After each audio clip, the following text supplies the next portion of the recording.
Hello kids, जैसा कि आप सभी जानते हैं आपके हाफ ईयरली एग्जामिनेशन स्टार्ट होने वाले हैं। हाफ ईयरली आपका इंग्लिश का एग्ज़ाम 23 को है और इस एग्ज़ाम में आपको पता है आपके सिलेबस में क्या क्या आने वाला है। मैं आपको फिर से बता देती हूँ। आपका सिलेबस में फर्स्ट चैप्टर है। फर्स्ट चैप्टर की वीडियो मैंने ऑलरेडी रिवीजन वीडियो डाली हुई है, इसलिए मैं सिर्फ इस चैप्टर की समरी ही समझाऊंगी आपको। जैसा कि आप सबको पता है, ये स्टोरी है एक बॉय की और एक ट्री की।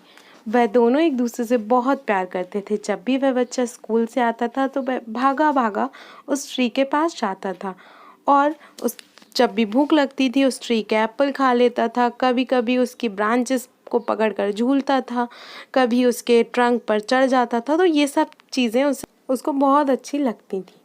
पर अब जैसे जैसे वह बच्चा बड़ा हो गया उसकी नीड्स भी चेंज हो गई और नीड्स जब चेंज तब उस बच्चे ने अपना नेचर भी बदल लिया। किसके लिए उसका बिहेवियर किसके लिए चेंज हो गया? ट्री के लिए चेंज हो। अब वह बच्चा ना तो ट्री के पास खेलने आता ना कुछ। अब कुछ ही समय बाद जब वह बच्चा ट्री के पास वापस आया तो वो ट्री बहुत खुश हो गया उसे देखकर और उसने बोला, ओह आओ, मैं बहुत खुश हुआ तुम्हें देखकर। चलो आओ, तुम अब मेरी ट्रीज़ पर जैसे पहले सब कुछ जो हम किया करते थे वैसा फिर से करते हैं। आओ मेरे एप्पल्स खाओ, सब कुछ करो। पर वह बच्चा बोला कि अब मैं बहुत बड़ा हो चुका हूँ ये सब कुछ करने के लिए, खेलने के लिए, सब कुछ। अब मुझे पैसों की ज़रूरत है, क्या तुम मुझे कुछ पैसे दे सकते हो? तब ट्री बोल कि मेरे पास तुम्हें देने के लिए पैसे तो नहीं है, पर हाँ तुम मेरे एप्पल को तोड़ सकते हो और उन्हें मार्केट में जाकर बेच सकते हो। उससे जो पैसे होंगे आएंगे वो तुम ले लेना।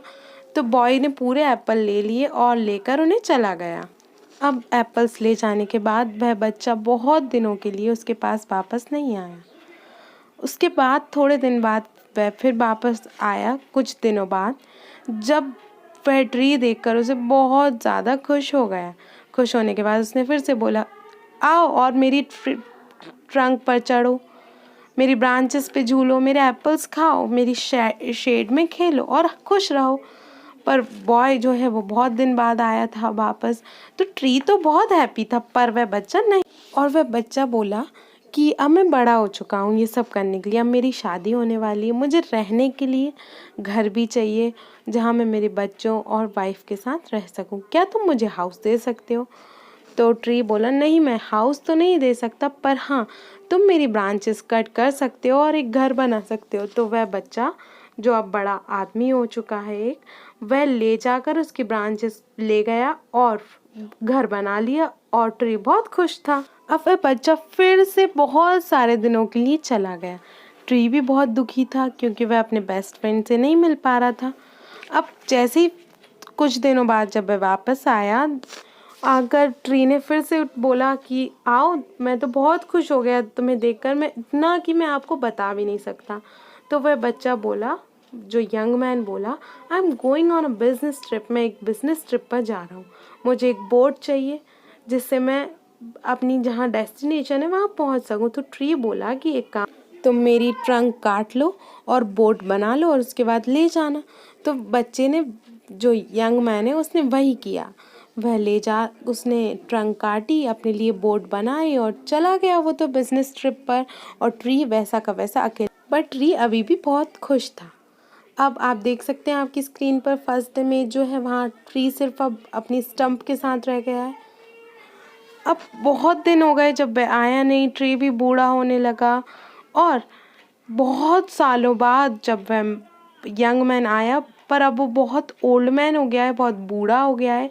जब वह वापस आया तो उसने तो नहीं पहचाना ट्री को, पर ट्री ने उसे पहचान लिया। ट्री तो सिर्फ अब एक स्टम्प बचा था। ट्री ने बोला, I am sorry, I wish that I could give you something, मैं बहुत माफ़ी चाहता हूँ, मैं चाहता हूँ कि मैं आपको कुछ दे सकता, पर अब मेरे पास कुछ भी नहीं बचा, मैं सिर्फ अब एक खुद बूढ़ा स्टम्प बचा हूँ। Dear tree, you have always given, but now I don't need much, just a quiet place to sit and rest. तो वो ओल्ड मैन बोला कि अब ट्री, मुझे आपसे कुछ नहीं चाहिए, आपने ज़िंदगी भर मुझे सब कुछ दिया जो मुझे चाहिए था। अब तो सिर्फ मुझे एक शांत जगह चाहिए जहाँ मैं बैठ सकूँ और आराम कर सकूँ। तो well and old stump is good for sitting and resting. तो उसने बोला ट्री ने कि अब तुम मेरे ऊपर आराम से बैठ भी सकते हो और रेस्ट भी कर सकते हो। The old man did, the tree was still happy. Old man ने वही किया, वह उसके पास बैठ गया, आप फोर्थ पिक्चर में देख सकते हैं, और बैठकर उसने अच्छे से आराम किया। पर ट्री अभी भी खुश था। क्यों? क्योंकि जब हम किसी को कुछ ना कुछ देते रहते हैं तो हमें बहुत खुशी होती है। There is a great pleasure in giving. Okay my dear students, I hope कि आपको ये चैप्टर अच्छे से समझ आ गया हो। इस चैप्टर में से आपको आएंगे multiple choice question and answers. मैं इस चैप्टर के क्वेश्चन आंसर्स आपको पहले भी समझा चुकी हूँ, मैं फिर से रिपीट कर रही हूँ। आप मल्टीपल चॉइस क्वेश्चन का फर्स्ट क्वेश्चन देखेंगे। Why do you think the boy wanted money? उस बच्चे को मनी की ज़रूरत क्यों थी? उसे ज़रूरत थी चॉकलेट्स लेने के लिए, गेम्स खरीदने के लिए, मूवीज़ देखने के लिए और क्लोथ्स लेने के लिए। What did the boy, now a man, take from the tree to make the boat? Boat बनाने के लिए उसने ट्री से क्या लिया था? ट्रंक ली थी। What according to you was the most precious thing the tree gave to the boy? सबसे प्रीशियस थिंग कौन सी थी? तो सबसे प्रीशियस थिंग थी उसका स्टंप दिया था जब उसने उसे रेस्ट करने के लिए। नेक्स्ट रीड एंड आंसर का फर्स्ट है, what did the boy do under the tree? Tree के नीचे वो बॉय क्या करता रहता था? तो वह वहाँ रेस्ट करता रहता था। Why did the boy not want to climb the tree and swing from the branches? उस बच्चे को अब क्लाइंब क्यों नहीं करना था? उसे इसलिए नहीं करना था क्योंकि अब वह बड़ा हो गया था। What did the tree give the boy instead of money? पैसे की बजाय उस बच्चे को ट्री ने क्या दिया था? तो उस ट्री ने दिया था उसे एप्पल्स, ताकि वो बेचकर क्या ले ले? अपने लिए पैसे कमाए। Why did the boy, now a young man, need a house? उस बच्चे को हाउस की ज़रूरत क्यों थी? क्योंकि वह शादी करने वाला था और उसके बच्चे और बीवी को रखने के लिए उसे एक घर की ज़रूरत थी। Why did the little boy visit the tree every day? वह ट्री के पास इसलिए डेली आता था क्योंकि वह ट्री से बहुत प्यार करता था और उसे सारी चीज़ें मिलती थी ट्री के पास। वह खेल सकता था, खा सकता था, आराम कर सकता था। और ये स्टोरी यहीं ख़त्म होती है और इस चैप्टर को भी मैं यहाँ ख़त्म करती हूँ। आई होप आप सबको बहुत अच्छे से समझ में आया हो। चलिए अब हम बढ़ते हैं हमारे सेकंड चैप्टर की तरफ। सेकंड चैप्टर है ग्रैनी सारी। आप सभी को फ़ोटो देखकर स्टोरी तो याद आ ही गई होगी। ये स्टोरी बहुत इंटरेस्टिंग और अट्रैक्टिव भी है क्योंकि आपको जो स्क्रीन पर उड़ता हुआ दिख रहा है वह क्या है? ग्रैनी की साड़ी है। और क्या आपने कभी ऐसी साड़ी देखी है? नो, ये साड़ी हमने सिर्फ इसी चैप्टर में देखी है जो है हमारा सेकंड चैप्टर ग्रैनी साड़ी। और ये साड़ी ग्रैनी की फेवरेट और बहुत स्पेशल थी। क्यों थी? क्योंकि वो हम सबकी भी फेवरेट हो गई है। वो इतनी अट्रैक्टिव जो है, उसमें कितना अच्छा फॉरेस्ट का प्रिंट है, वहाँ पे डियर हैं, लॉयन है, बियर है, पैरेट। तो इसी कारण ये साड़ी ग्रैनी की भी फेवरेट थी। आप देख सकते हैं कि वहाँ पिक्चर बनी हुई डियर की, वो लोग खेल रहे हैं। उसके पास में दो फैट लायंस रॉक पर स्लीप कर रहे हैं, पत्थर पर सो रहे हैं। उसके पास एक नदी बह रही है। उसके बाद कुछ बियर है, मदर बियर, जो फिश पकड़ रही हैं अपनी बेबी के लिए। एक बहुत बड़ा ट्री है जिस पे मंकी है और स्क्वेरल हैं जो क्या खा रही हैं? नट्स खा रही हैं। पैरेट है जो रेड जूसी फ्रूट्स अपने हाथ में लेकर खा रहा है। और ग्रैनी इस साड़ी को बहुत पहनती थी, और क्योंकि जैसे ही वह ये साड़ी पहनती थी और जब चलती थी तो ऐसा लगता था कि सारे एनिमल्स वॉक कर रहे हों। वन डे, एक दिन ग्रैनी ने उनकी ये साड़ी धोई और धोने के बाद उन्होंने और इस साड़ी को सूखने के लिए टांग दिया। थोड़े ही देर बाद बहुत तेज हवा चली और वह साड़ी उड़ गई। जैसे ही ग्रैनी बाहर आई उन्होंने कहा, ओ नो, मेरी फेवरेट साड़ी तो उड़ गई है।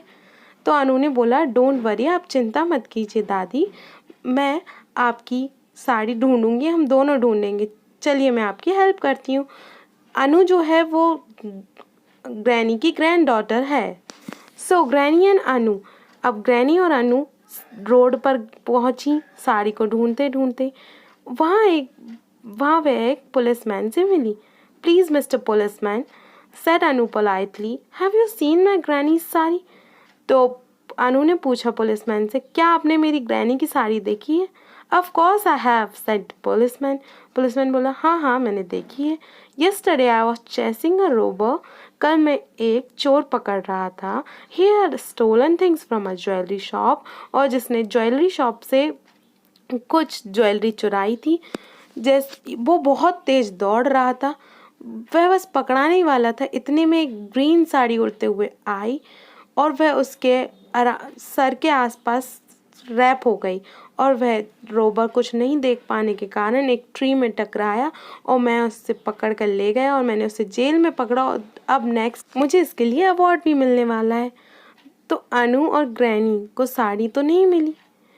अब वह साड़ी के सर्च में आगे बढ़े तो वह लक्ष्मी है, एक लक्ष्मी की हट से निकल रहे थे। लक्ष्मी एक फिशर वीमेन है। गुड मॉर्निंग लक्ष्मी, अनु ने बोला। Have you and she stop because granny tapped her shoulder and look.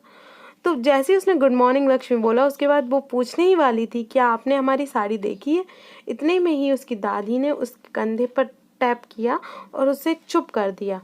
There in a row stood Lakshmi's 3 children. तो वहीं एक रो में लक्ष्मी के 3 बच्चे खड़े हुए थे। द एल्डेस्ट बॉय वोर अ ग्रीन शर्ट। जो बड़े लड़के ने एक शर्ट पहनी हुई थी ग्रीन कलर की, उसकी स्लीव्स पर डियर जो थे वो खेल रहे थे ग्रास में, उसकी फ़ोटो बनी हुई थी। जो बच्ची ने जो ड्रेस पहन रखी थी उसकी लड़की ने, लक्ष्मी की, उस पर एक पॉकेट पर पैरेट और दूसरी पॉकेट पर स्क्वायरल बनी हुई थी। जो सबसे छोटे बच्चे ने पहनी हुई थी शर्ट, उसमें फ़ोटो थी किसकी, लॉयन की फ़ोटो थी। What a wonderful day it has been. Lakshmi ने बोला, वाह ये कितना अच्छा दिन है। मैं सोच रही थी मेरे बच्चों के लिए कैसे कपड़े बनाऊं, इतने में ही एक साड़ी उड़कर आई और मेरी गोदी में आकर गिर गई। आई आस्क्ड, मैंने मेरे पूरे नेबर्स से पूछ लिया पर ये उनकी साड़ी नहीं थी। उसके बाद मैंने उसको काटा और मेरे बच्चों के लिए कपड़े बना दिए। क्या वो स्मार्ट नहीं लग रहे? तो ग्रैनी बोली, ऑफ कोर्स वो लोग बहुत अच्छे लग रहे हैं। Later that evening Anu asked granny. अब वह लोग वहाँ से आ गए वापस और अनु ने पूछा ग्रैनी से शाम में कि आपको बुरा नहीं लगा, आप दुखी नहीं है? लक्ष्मी ने आपकी साड़ी काट कर उसके बच्चों के लिए बना दी, वह भी आपकी फेवरेट साड़ी। तो ग्रैनी बोली, नहीं नहीं, जब मेरी साड़ी मेरे साथ थी तो उसने मुझे बहुत खुश किया। अब वह जैसे ही उड़ गई तो उसने 2 अच्छे काम किए। एक तो उसने चोर को पकड़वाने में हेल्प की और कुछ गरीब बच्चों की मदद भी की। तो मैं दुखी नहीं हूँ, मैं बहुत खुश हूँ और वह साड़ी मेरे लिए हमेशा स्पेशल रहेगी। इस स्टोरी का मैसेज ये है कि जब हम खुशियाँ बांटते हैं तो वह खुशियाँ बांटने से बढ़ती हैं। अब इस स्टोरी में ये यहीं ख़त्म होती है। अब मैं इसके क्वेश्चन आंसर्स और मल्टीपल चॉइस क्वेश्चंस आपको अब समझाऊंगी। मल्टीपल चॉइस क्वेश्चन का फर्स्ट क्वेश्चन देखेंगे। On the sari way were the monkeys and squirrels. तो साड़ी पर मंकीज और स्क्वायरल्स कहाँ थे? बहुत लंबा जो ट्री था उस पर थे। ओके। उस पुलिसमैन की हेल्प कैसे की थी साड़ी ने? तो वह उसकी हेल्प की थी उसने रोबा को पकड़ाने में। वाई डिड ग्रैनी ने विस्पर क्यों किया लुक? क्योंकि वह चाहती थी कि अनु चुप रहे, ये ना पता चले किसी को कि वो उसकी साड़ी। आइए रीड एंड आंसर देखते हैं। व्हाट पिक्चर व प्रिंटेड ऑन ग्रैनी साड़ी? तो ग्रैनी की साड़ी पर किसकी पिक्चर बनी हुई थी? फॉरेस्ट की पिक्चर बनी हुई थी। ठीक है। और ये जो आपका होमवर्क था सेकंड क्वेश्चन। थर्ड क्वेश्चन है, why was the policeman chasing the Rober? तो रोबर को वो पुलिसमैन इसलिए पकड़ रहा था क्योंकि उसने ज्वेलरी शॉप से कोई चोरी की थी। आपको ग्रैनी की साड़ी अच्छी लगी? तो हाँ अच्छी लगी क्योंकि वो बहुत अट्रैक्टिव थी। Okay. And next question is, do you think Lakshmi was honest? क्या आप समझते हैं लक्ष्मी ऑनेस्ट थी? तो हाँ वह बहुत ईमानदार थी क्योंकि वह साड़ी को काटने से पहले, अपने पास रखने से पहले उसने सबसे पूछा था। तो मेरा सेकंड चैप्टर भी यहाँ ख़त्म होता है। अब आपके थर्ड फोर्थ चैप्टर और कुछ ग्रामर का पोर्शन जिसमें लेटर ऐसे वगैरह हैं वह रह गया है, तो वह भी मैं आपको कल जल्दी समझाऊंगी। अभी तक आप ये 2 चैप्टर का रिवीजन अच्छे से कर लीजिए। Okay my dear students, thank you so much. मेरी वीडियो यहीं ख़त्म होती है। Stay safe, stay home.